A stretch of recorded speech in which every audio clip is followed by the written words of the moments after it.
시편 147편 세 번째 시간입니다. 지금까지 내용을 정리해 보도록 하겠습니다.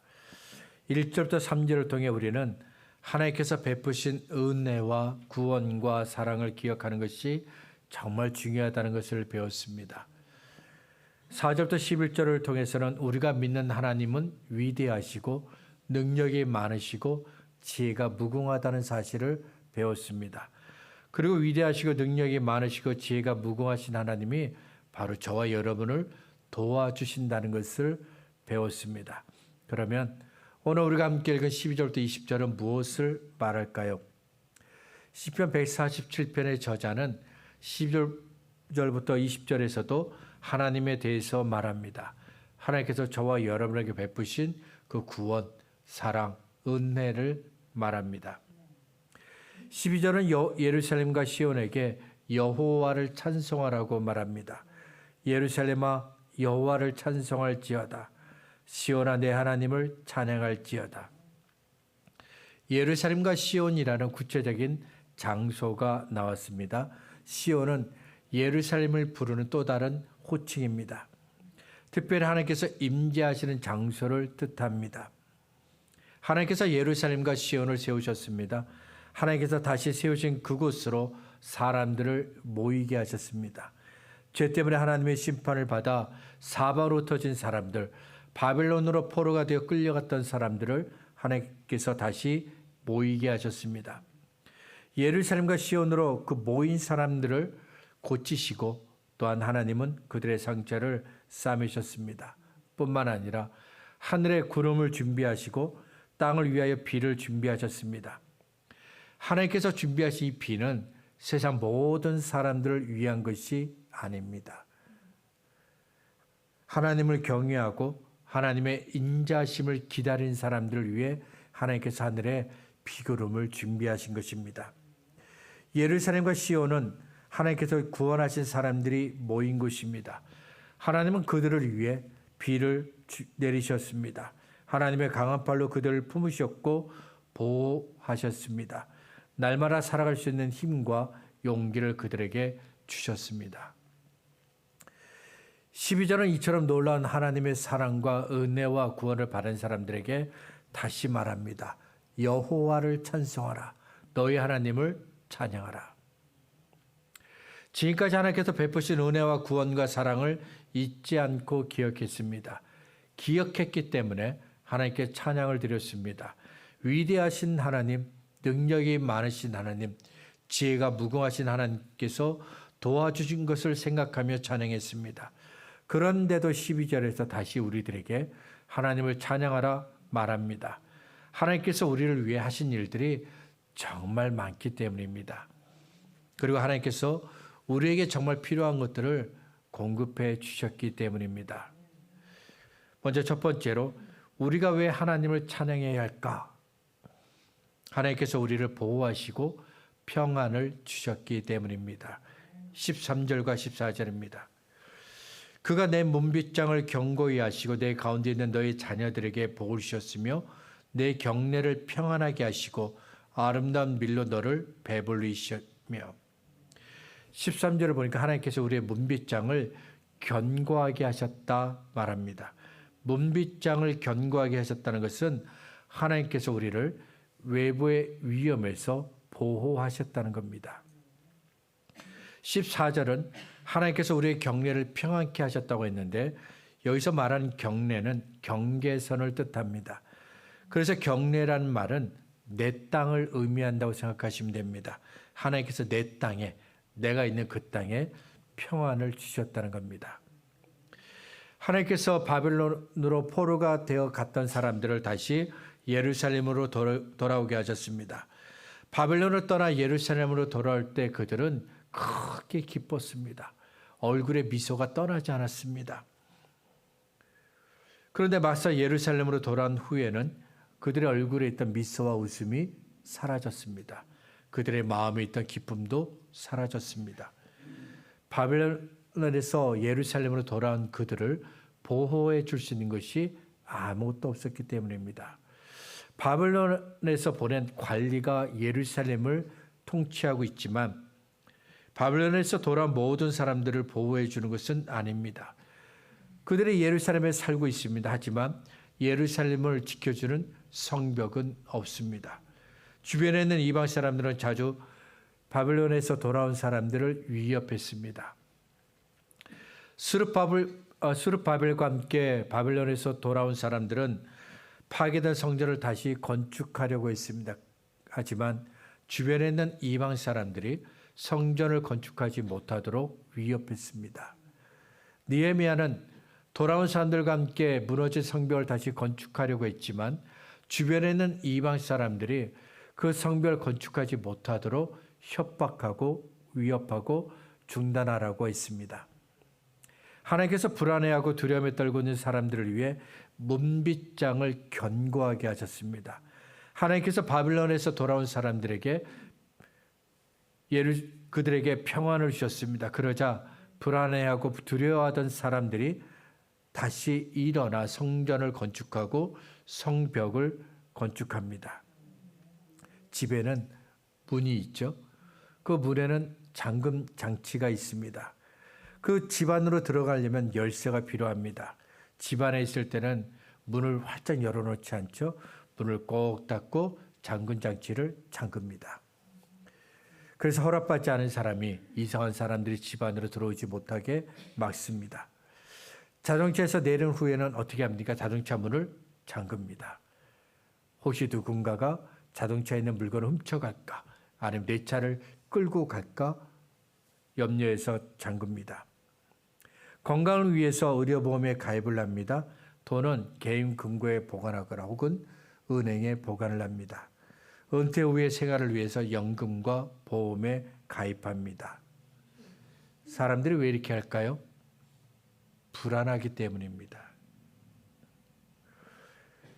악한 사람이, 이상한 사람이 집 안으로 들어올까? 불안합니다. 누군가 자동차 안에 있는 물건을 훔쳐가지 않을까? 누군가 내 차를 끌고 가지 않을까? 불안합니다. 갑자기 병에 걸릴까? 불안합니다. 누군가에게 내 돈을 빼앗기지 않을까? 불안합니다. 은퇴 후의 생활이 불안합니다. 불안하기 때문에 우리에게는 안전과 보호가 필요합니다. 안전과 보호를 위해 사람들은 다양한 방법을 사용합니다. 문에 튼튼한 잠금 장치를 사용합니다. 자동차의 알람 시스템을 장착합니다. 더 크고 안전한 금고를 준비하고 혹은 더 믿을 만한 은행을 이용합니다. 확실한 노후 생활을 보장해 줄 수 있는 연금과 보험에 가입합니다. 그런데도 안심이 안 되고 불안합니다. 사람이 생각한 안전과 보호가 완전하지 않기 때문입니다. 도구만 있으면 누구든지 집에 잠금 장치를 열고 들어갈 수 있습니다. 도구만 있으면 누구든지 내 차의 문을 열 수 있습니다. 건강보험에 가입을 했지만 내 모든 병을 치료할 수 있는 것은 아니죠. 개인 금고와 은행도 내 돈을 지키기에는 턱없이 부족합니다. 노후를 위해 연금과 보험을 들어놨지만 그래도 안심은 되지 않습니다.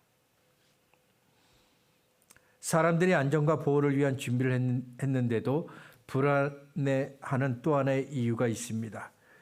사람들이 생각한 안전과 보호의 유효 기간이 아주 잠시 동안이기 때문입니다.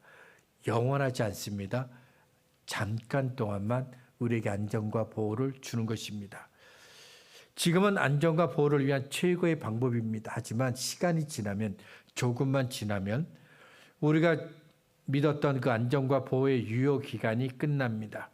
그래서 안전과 보호의 그 유효 기간이 끝나면 사람은 다시 새로운 안전한 방법, 새로운 보호 방법을 찾게 됩니다. 불안의 반대는 평안입니다. 평안은 염려가 없는 겁니다. 근심거리가 없는 겁니다. 어떤 위협도 없는 겁니다. 그래서 평안은 안전과 보호의 결과입니다. 창세기 2장을 보면 아담은 하나님께서 거하신 동산에 있었습니다. 하나님께서 만드신 동산에서 아담은 불안을 느끼지 않습니다. 불안이 뭔지도 모릅니다. 하지만 죄를 지은 아담은 불안이 비로소 뭔지 알게 됩니다. 하나님께서 죄를 지은 아담을 동산에서 쫓아내셨습니다. 그럴 때부터 아담은 불안해합니다. 창시 4장을 보면 아벨을 죽인 가인은 불안에 빠집니다. 죄가 그로 하여금 불안해하고 두려워하게 했습니다. 불안은 죄의 결과이지만 평안은 하나님의 선물입니다. 요한복음 14장 27절에서 예수님은 말씀하셨습니다. 평안을 너희에게 끼치노니 곧 나의 평안을 너희에게 주노라. 요한복음 20장을 보면 부활하신 예수님께서 제자들이 있는 곳으로 오십니다. 그리고 처음으로 하신 말씀이 너희에게 평안이 있을지어다입니다. 너희에게 평안이 있을지어다. 다시 제자들을 만나셨을 때도 예수님은 너희에게 평안이 있을지어다 말씀하셨습니다. 예수님께서 십자가에서 못 박혀 죽으신 이후 제자들은 불안했습니다. 무서웠습니다. 유대인들이 그들을 잡으러 오지 않을까? 혹시 자기들도 예수님처럼 죽지 않을까? 그들은 불안해했습니다. 불안에 사로잡혀 있는 제자들에게 예수님은 평안을 말씀하셨습니다. 유대인들을 두려워하던 그 불안에서 벗어나게 하셨고 유대인들이 그들을 해할까 두려워했던 그 불안에서 두려움에서 벗어나게 하셨습니다. 평안과 불안은 같이 공존할 수 없습니다. 불안을 느낀다 그러면 평안은 사라집니다. 평안을 느낀다 그러면 불안은 사라집니다. 그렇지만 사람은 평안보다는 불안을 더 쉽게 느낍니다. 평안을 해도 평안하다는 느낌을 갖지 못합니다. 그런데 불안이 다가오면 기가 막히게 느낍니다. 안전하다고 보호받고 있다고 느끼지 못합니다. 자, 그렇다면 어떻게 하면 좋을까요? 어떻게 해야 불안을 멀리하고 안정과 보호를 받을 수 있을까요? 어떻게 해야 평안을 누릴 수 있을까요? 해답이 무엇일까요? 우리가 하나님께로 가면 됩니다. 하나님께서 우리에게 필요한 안전과 보호를 주십니다. 하나님께서 우리를 안전하게 하시고 보호하실 때 비로소 우리는 평안을 누릴 수 있게 됩니다. 룻기 2장을 보면 보아스가 룻에게 이렇게 이야기합니다.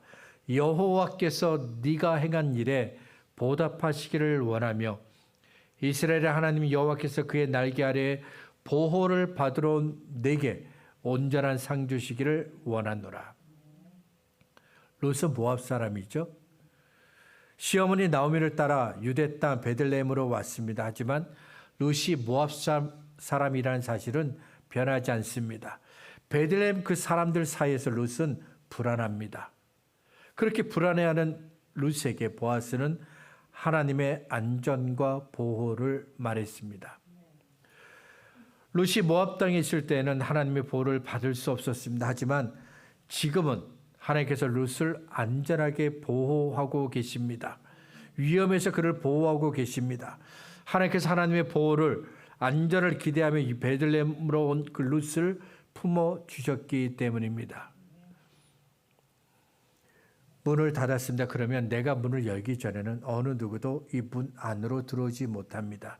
마찬가지로 하나님께서 우리의 문빗장을 견고하게 하셨습니다. 그러면 하나님께서 문 안에 있는 우리를 안전하게 보호하십니다. 어느 누구도 이 문빗장을 열고 들어올 수 없습니다. 문빗장 안에 있는, 문 안에 있는 저와 여러분은 비로소 평안을 누리게 되는 겁니다. 왜 우리가 하나님을 찬양해야 할까? 시편 저자는 두 번째로 하나님께서 우리에게 필요한 것을 주시기 때문이다라고 이야기합니다. 사람이 살아가면서 필요한 것이 무엇이 있을까요? 여러분은 사람이 살아가면서 필요한 것이 무엇이라고 생각하십니까? 사람마다 대답이 다르죠? 건강이 약한 사람은 건강이 필요하다고 대답할 것입니다. 가난한 사람은 돈이 필요하다고 대답할 것입니다. 외로운 사람은 가족이 필요하다고 대답할 것입니다. 피곤하고 지친 사람은 평안과 쉼이 필요하다고 대답할 것입니다. 저도 그렇고 여러분도 그렇고 이 세상에서 살려면 정말 많은 것들이 필요합니다. 그런데 많은 것들이 필요하다고 대답하는 우리들에게 13절과 14절은 하나님께서 우리가 필요한 그것들을 주신다고 말합니다. 13절은 하나님께서 자녀에게 복을 주셨다고 말합니다. 하나님의 복이 자녀라는 눈에 보이는 확실한 대상에게 주어졌습니다. 부모로서 자녀에게 기대하는 것이 무엇일까요? 부모된 여러분, 여러분의 자녀에게 기대하는 것이 무엇입니까? 부모는 저도 그렇지만 부모의 입장이 되어 보니까 자녀의 꿈이 이루어지기를 원합니다. 좋은 사람 만나 가정을 이루고 사람들이 인정하고 칭찬받는 그런 사람이 되기를 간절히 원합니다. 13절은 부모가 자녀에게 기대하는 그 모든 것들이 이루어지려면 하나님께서 복을 주셔야 된다 선언합니다. 자녀가 열심히 노력해서 꿈이 이루어지는 것이 아닙니다. 자녀가 좋은 사람이기 때문에 좋은 사람을 만나고 결혼하고 좋은 가정을 이루는 것이 아닙니다. 자녀가 성실한 사람이고 착한 사람이기 때문에 사람들이 인정하고 칭찬하는 사람이 되는 것이 아닙니다. 하나님께서 복을 주셔야 그 자녀의 꿈이 이루어지는 겁니다. 하나님께서 복을 주셔야 좋은 가정을 이룰 수 있는 겁니다. 하나님께서 복을 주셔야 우리의 자녀가 다른 사람들에게 인정을 받고 칭찬받는 사람이 될 수 있는 겁니다. 계속해서 14절은 하나님께서 우리에게 일용할 양식을 주신다고 말씀합니다. 사람은 살려면 먹어야 되죠. 며칠에 한 번씩이 아니라 날마다 먹어야 됩니다. 다른 사람보다 적게 먹는 사람은 있습니다. 다른 사람보다 식욕을 덜 느끼는 사람도 있습니다. 하지만 먹지 않고 살 수 있는 사람은 다른 사람도 없습니다. 저와 여러분도 반드시 먹어야 합니다. 자, 그렇다면 어디서 먹을 음식을 구할 수 있을까요? 14절은 하나님께서 아름다운 밀로 우리를 배불리셨다 말합니다. 즉 하나님께서 저와 여러분을 내게 먹을 것을 주신다는 겁니다. 많은 사람들이 바벨론에서 예루살렘으로 돌아왔습니다. 예루살렘으로 돌아온 이후에 그들은 많은 문제를 만나게 되는데 안전과 보호라는 큰 문제를 만났죠. 그리고 먹을 음식이 없다는 큰 문제를 만나게 됩니다. 우유가 필요한데 소와 양이 없습니다. 포도와 무화과가 필요한데 포도나무도 없고 무화과나무도 없습니다. 빵이 필요한데 빵을 만들 수 있는 밀이 없습니다. 어떤 사람은 자기 땅이 없어서 농사를 지을 수가 없습니다. 어떤 사람은 내 땅은 있는데 오랫동안 농사를 짓지 않았기 때문에 아무것도 그 땅에 심을 수가 없습니다. 어디에서도 먹을 것을 구할 수 없었습니다. 그런데 하나님께서 그들에게 먹을 것을 주셨습니다. 하나님께서 그들을 배부르게 먹이셨습니다. 하나님께서 배부르게 먹이셨다, 이 말씀을 좀 더 깊이 생각해 보려고 합니다. 마태복음 6장 11절은 우리가 잘 알고 있는 말씀입니다. 너희는 이렇게 기도하라. 하늘에 계신 우리 아버지여 하면서 마태복음 6장 11절에서 예수님은 제자들에게 기도를 가르쳐 주시면서 오늘날 우리에게 일용할 양식을 주옵시고 날마다 먹을 양식을 구하라 말씀하셨습니다. 세상의 관점으로 볼 때 먹을 양식을 구하려면 사람이 일해야 얻을 수 있습니다. 돈이 있어야 먹을 양식을 구할 수 있죠. 일을 해야 돈을 벌 수 있고 그 돈을 받아야 내가 먹을 양식을 구할 수 있습니다. 그런데 예수님은 너희가 열심히 일해서 돈을 벌어 음식을 사 먹으라 말씀하지 않았습니다. 하나님께 오늘 일용할 양식, 오늘 내가 먹을 것을 구하라 가르쳐 주셨습니다. 우리가 알고 있는 세상의 관점과 아예 다릅니다. 여기서 제가 여러분들에게 한번 질문을 드려보겠습니다. 예수님께서 날마다 우리에게 일용할 양식을 구하라고 말씀하셨습니다. 그러면 여러분은 예수님께서 말씀하신 대로 날마다 일용할 양식을 구하셨습니까? 기도하면 하나님께서 먹을 것을 주신다고 믿습니까? 많은 사람들이 예수님을 믿습니다. 그들 중에서 예수님께서 우리에게 먹을 양식을 주신다고 믿는 사람이 몇 명이나 될까요? 우리는 기도하면 예수님께서 우리에게 먹을 것을 주신다, 음식을 주신다라고 그렇게 믿는 사람이 몇 명이나 될까요? 정말 우리가 그렇게 믿고 있나요? 성인 남자만 5,000명이나 되는 많은 사람들이 예수님을 따르고 있었습니다. 그런데 그들이 가진 음식이 떨어졌습니다. 더 이상 그들에게 먹을 음식이 없습니다. 그때 제자들은 당황했습니다. 어떤 제자는 사람들에게 음식을 주기 위해 돈을 구하러 다녔습니다. 어떤 제자는 물고기 2마리와 떡 5개가 있지만 이것으로는 이 사람들을 먹일 수 없습니다 하며 절망했습니다. 예수님은 이미 제자들에게 오늘 일용할 양식을 하나님께 구하라고 그들에게 가르쳐 주셨습니다. 하지만 그 제자들 가운데 단 한 사람도 하나님 우리에게 일용할 양식을 주십시오라고 기도한 사람은 없었습니다. 대신 먹을 음식을 구할 수 없다며 제자들은 당황했고 절망했습니다. 2025년에 세상에 있는 이 세계에 있는 많은 사람들 중에 그들이 가장 많이 읽은 말씀이 시편 23편이라고 합니다. 그저 특별히 1절을 많이 읽었는데 여호와는 나의 목자시니 내가 부족함이 없으리로다. 시편 23편은 다윗이 지은 시죠.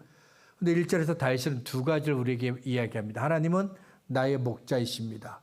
목자이신 하나님께서 내 모든 것들을 채워주시기 때문에 나는 부족한 것이 없습니다. 다윗도 살아가면서 부족한 것을 많이 느꼈습니다.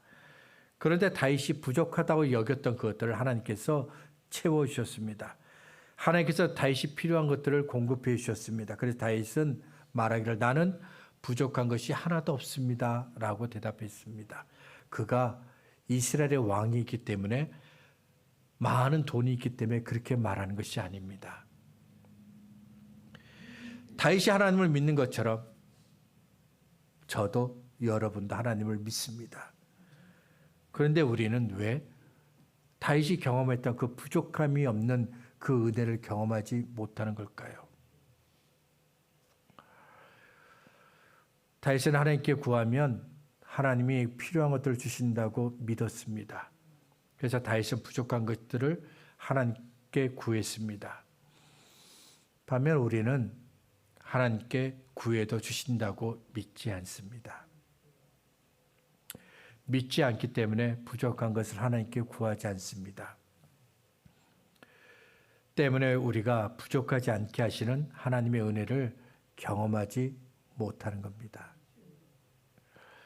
성경을 읽는 것은 중요합니다. 성경을 배우는 것도 중요합니다. 그렇지만 더 중요한 것은 읽고 배운 성경을 나의 삶에 적용하는 겁니다. 읽고 배운 성경 말씀을 나의 삶에 실천하는 것, 그것이 중요합니다. 13절과 14절은 하나님께서 우리에게 필요한 것들을 공급해 주신다, 채워주신다 말합니다. 누가 내 삶에 나의 부족한 것을 누가 채워줄 수 있을까? 하나님이 우리에게 필요한 것들을 주십니다. 하나님께서 우리의 부족한 것들을 채워주십니다. 하나님께서 채워주시는 이 은혜를 경험할 수 있기를 바랍니다. 제가 3번에 걸쳐 시편 147편을 같이 살펴보았습니다. 제가 시편 147편을 읽은 후 가진 생각이 있습니다. 야, 이 사람은 정말 하나님을 많이 생각하는구나. 그의 생각은 하나님으로 시작해서 하나님으로 끝이 납니다. 처음부터 끝까지 전부 하나님에 대한 생각입니다. 그는 하나님을 많이 생각했습니다. 하나님을 많이 생각했기 때문에 그는 하나님께서 베풀어 주신 은혜와 구원과 사랑을 깨닫게 되었습니다. 많이 생각했기 때문에 하나님이 얼마나 위대한 분이신지, 하나님의 능력이 얼마나 엄청난지, 하나님의 지혜가 얼마나 무궁한지를 알게 되었습니다. 그리고 하나님께서 바벨론에서 돌아온 사람들을 안전하게 보호하셨고 그들에게 평안을 주셨다는 사실을 깨닫게 되었습니다. 하나님께서 바벨론에서 돌아온 사람들의 그 자녀를 축복하셨고 우리에게 필요한 것들을 주셨다는 것을 알게 되었습니다. 다윗이 하나님에 대해서 깊이 생각했던 것처럼 시편 147편의 저자도 하나님을 깊이 생각했습니다. 그래서 시편 147편에 하나님에 대한 많은 생각과 묵상한 내용들이 나오는 겁니다. 그렇다면 저와 여러분의 하루는 어떤가요? 아침에 일어나면 무엇을 생각하시나요? 밤에 잠자리에 들 때 무엇을 생각하시나요? 하루 종일 많은 생각을 합니다. 그 중에 하나님에 대한 생각이 얼마나 되나요? 아니, 몇 번이나 하나님을 생각하셨나요? 하나님께서 베푸신 은혜를 얼마나 생각하셨나요? 사랑이라는 감정은 누군가를 계속해서 생각하는 겁니다. 생각했기 때문에 사랑이라는 감정이 되는 겁니다. 부모에게 자녀를 향한 사랑의 감정이 있죠. 우리 자녀 다 사랑하시죠? 나이가 많든 적든 다 사랑하시죠? 왜 사랑할까요? 늘 생각하니까. 연애를 하는 남자와 여자가 서로를 향해 사랑의 감정을 가지는 까닭도 늘 생각하기 때문입니다. 만일 저와 여러분이 하나님을 생각한다면 어떻게 될까요? 하나님을 더 사랑하게 될 것입니다. 하나님을 생각하는 만큼 하나님을 더 사랑하게 될 것입니다. 사도 요한은 사랑의 사도라는 그런 별명을 가지고 있습니다. 요한이 사랑의 사도라는 별명을 가질 수 있는 이유는 늘 예수님을 생각했기 때문입니다.